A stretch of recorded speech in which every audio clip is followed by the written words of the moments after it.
사건과 일화를 따라 걷는 미국 사산책. 이번 편에서는 지난 편에 이어 체스터 아서 21대 대통령으로부터 윌리엄 맥킨리 25대 대통령에 이르기까지 19세기의 미국 대통령 4명에 얽힌 일화를 돌아보고자 합니다. 제임스 가필드 대통령이 취임 초인 1881년 7월에 저격당해 사망하자 부통령 체스터 아서가 직위를 승계하여 21대 대통령이 되었습니다. 그가 대통령이 되기 전인 1880년에 부인 헌든 여사가 사망했으나 재혼하지 않았기 때문에 그의 막내 여동생이 백악관의 여주인 노릇을 하였습니다. 아서는 북아일랜드에서 이주해온 침례교 목사의 아들로서 뉴욕에서 변호사로 활동하면서 주로 흑인들과 관련된 소송을 맡아 승소함으로써 흑인 인권의 보호자로 널리 알려지게 되었습니다. 남북전쟁 중에는 북군의 병참감으로 활약했지요. 1871년 체스터 아서는 그랜트 대통령에 의해 뉴욕 세관장으로 임명된 바 있었습니다. 막강한 권력기관이었던 뉴욕 세관은 역관제 남용의 대표적인 예로 오랫동안 의혹을 받아온 기관이었지요. 그래서 그랜트 대통령을 이은 도덕주의자 헤이스 대통령은 공직의 역관제를 개혁하기 위한 시범 케이스로 뉴욕 세관장 아서를 해임했지요. 하지만 1880년의 선거에서 헤이스 대통령이 재선 출마를 포기함에 따라 가필드가 대통령 후보로 지명되었습니다. 가필드가 선거에서 이기기 위해서는 공화당 내의 강경파인 역관제파의 지지가 절대적으로 필요했지요. 할 수 없이 가필드는 체스터 아서를 부통령 후보로 지명하는 방법으로 그들과 타협하는 수밖에 없었습니다. 이렇게 해서 1880년 대통령 후보 가필드의 러닝메이트로 부통령에 당선된 아서는 뜻하지 않게 이듬해 가필드가 암살당하자 대통령직을 승계했던 것입니다. 그가 남긴 주목할 만한 업적은 펜들턴 공직자선출개혁법의 제정이었습니다. 이 법으로 인해 그때까지 미국 정치에 뿌리 박혀 있었던 역관제, 즉 관직 사냥 문화가 사라지고 실력에 기초한 현대식 공무원 임용 체계가 확립되었던 것입니다. 아서 행정부는 최초의 연방이민법을 제정하기도 했지요. 이 법에 따라 1882년부터 이민자의 대상에서 빈민, 범죄인, 정신 이상자가 제외되었으며 중국인의 이민이 10년간 중단되었다가 얼마 후에는 영구히 금지되었습니다. 그의 재임 중에 그에 가까운 정치적 협력자 2명이 우편물 운송료 사기 혐의로 고발당한 일이 있었는데 우편물 요금을 고의로 틀리게 계산해 이익을 취하고 있다는 혐의였습니다. 아서는 고발된 자들이 자신의 협력자였음에도 그들을 즉각 기소하도록 조치했지만 배심원단은 2번의 재판 끝에 그들을 무죄로 방면하였습니다.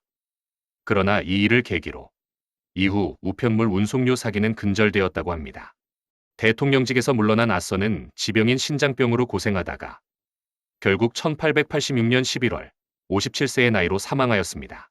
사망 당시 그의 몸무게는 112kg으로서 역대 미국의 대통령 중 태프트 대통령과 클리블랜드 대통령에 이어 3번째로 체중이 나가는 기록이었다고 합니다. 22대 대통령 그로버 클리블랜드는 임기를 건너뛰어 대통령직을 2번 역임한 유일한 대통령이었지만 2024년 트럼프 대통령이 당선됨으로써 그 타이틀을 트럼프와 나누어 갖게 되었습니다. 클리블랜드는 공화당이 정치적 우세를 유지하던 남북전쟁 이후의 미국에서 유일하게 민주당의 지명을 받아 당선된 대통령이라는 타이틀도 가지고 있지요. 클리블랜드는 정직하고 소신 있는 행동으로 지역사회에서 두각을 나타내어 1870년에 이리 카운티의 보안관으로 당선된 바 있었습니다. 이 기간 그는 최소한 2건 이상의 교수형을 집행하여 후의 정적들로부터 버펄로의 교수형 집행인이라고 불렸다고 하지요. 이에 관해 클리블랜드는 사형집행이라는 굳은 일을 부하들에게 떠넘기고 싶지 않았을 뿐이라고 변명하였다고 합니다. 44세가 되던 1881년 민주당에 입당하여 공공기관은 공공의 신뢰를 받을 수 있어야 한다라는 개혁정치의 슬로건으로 버펄로의 시장에 당선되었으며 이어서 1882년에 뉴욕주의 주지사로 당선되었습니다. 개혁정치가이자 중도주의자라는 평가를 받았던 클리블랜드는 민주당 지지자들과 공화당 개혁파들의 지지를 받아 1884년 민주당의 대통령 후보로 지명되었지요. 그리고 이어진 11월의 대통령 선거에서 부패 정치인이라는 평판을 받고 있던 공화당의 블레인 후보를 물리치고 대통령에 당선되어 첫 번째 임기에 들어갔습니다. 당시의 선거운동은 비방과 악의적인 모함으로 얼룩져 있었지요. 클리블랜드의 정직한 이미지를 깎아내리기 위해 반대파는 클리블랜드가 변호사 시절 사생활을 낙해했다고 주장했지요. 그러면서 그들은 엄마, 엄마, 아빠는 지금 어디 있어요? 라는 노래를 만들어 유세장에서 큰 소리로 불러대었다고 합니다. 클리블랜드는 이 소문이 사실인지 공개적으로 인정도 부인도 하지 않았지만 그는 그 사생아의 엄마라고 주장하던 여자에게 양육비를 지원하였다고 합니다. 사실 그 여자는 클리블랜드뿐만 아니라 여러 남자와 관계되어 있었지만 클리블랜드는 자신이 그 중에서 유일하게 미혼이었으므로 책임을 져야 한다고 믿었던 것이라고 하지요. 선거 결과 클리블랜드가 당선되자 민주당을 지지하는 신문들은 일제히 엄마, 엄마, 아빠는 지금 어디 있어요? 아빠는 백악관에 갔단다. 라는 제목을 달았습니다.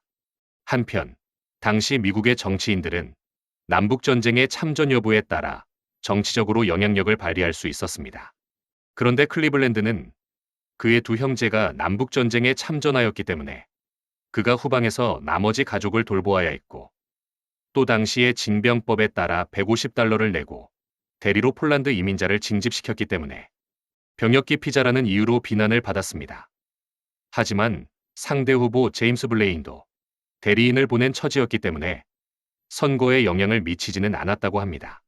클리블랜드는 동료 변호사였던 오스카 폴섬이 1875년에 세상을 떠난 뒤 그의 딸이었던 프랜시스와 1885년 백악관에서 결혼하였습니다. 클리블랜드는 대통령 때 결혼한 두 번째 대통령이었으며 백악관에서 결혼식을 올린 전무후무한 기록을 세웠습니다. 또한 프랜시스는 역대 영부인 중 21세의 나이로 가장 어렸으며 대통령과의 나이차가 27세로 역대 대통령과 영부인의 나이 차이 중 가장 큰 기록을 세웠습니다. 또한 그는 역대 미국의 대통령 중에서 두 번째로 체중이 많이 나가는 사람이었습니다.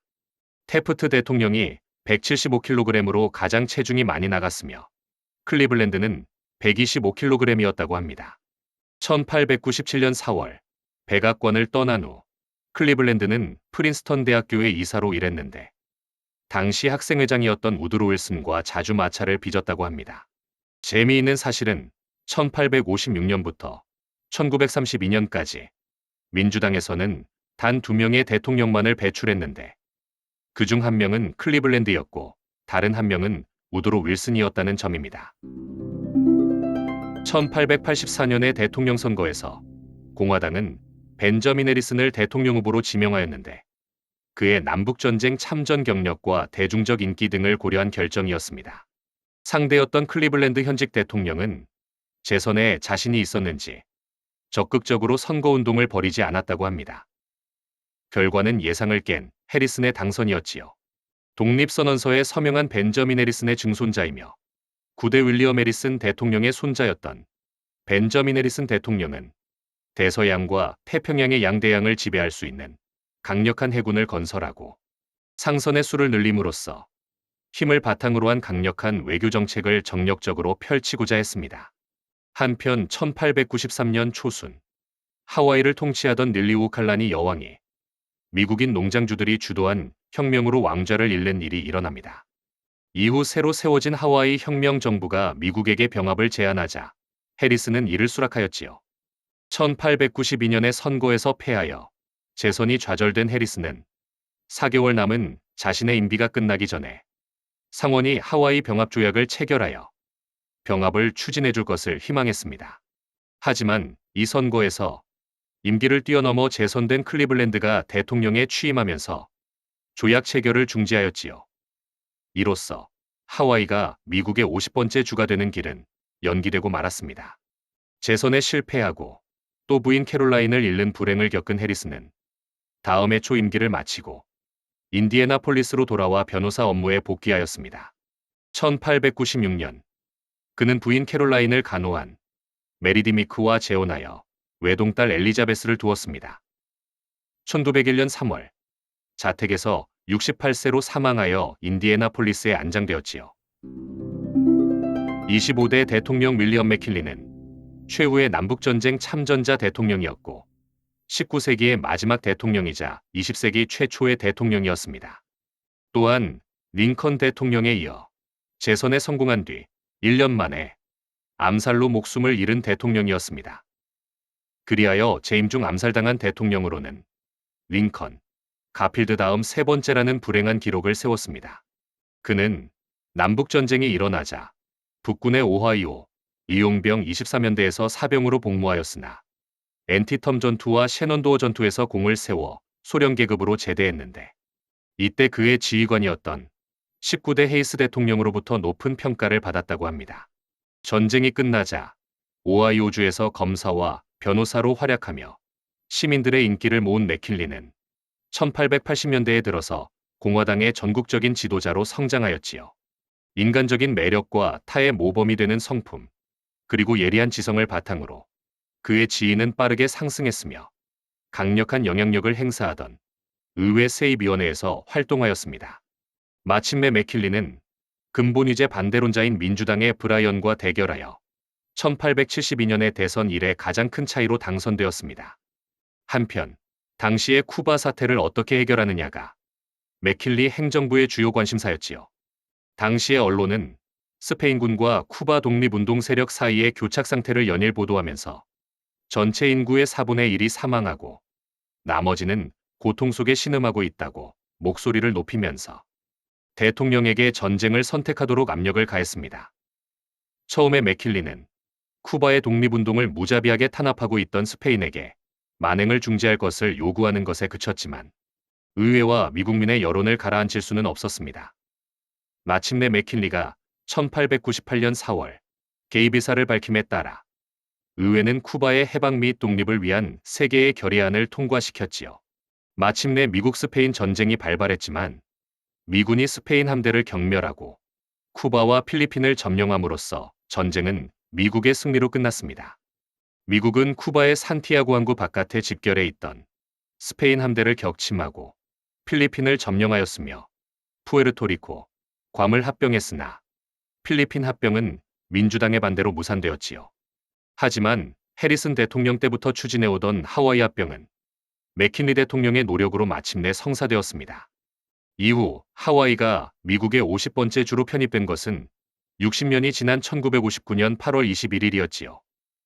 재선에 성공한 맥킨리는 두 번째 임기를 시작한 지 1년도 안 된 1901년 9월 6일 뉴욕주 버팔로의 뮤지컬에서 열린 범아메리카 박람회에서 무정부주의자 리언 촐고츠의 저격으로 복부에 총탄을 맞고 쓰러진 8일 뒤 궤저병으로 사망하고 맙니다. 촐고츠는 1893년의 공황 때 일자리를 잃고 정부를 원망하다가 무정부주의자가 된 사람이었다고 합니다. 그해 10월 그에 대한 전기이자형이 집행되었지요. 부통령 시어도어 루스벨트가 대통령직을 승계했습니다. 지금까지 지난 편에 이어 체스터와서 21대 대통령으로부터 윌리엄 맥킨리 25대 대통령에 이르기까지 19세기의 미국 대통령 4명에 얽힌 일화를 돌아보았습니다. 마치겠습니다.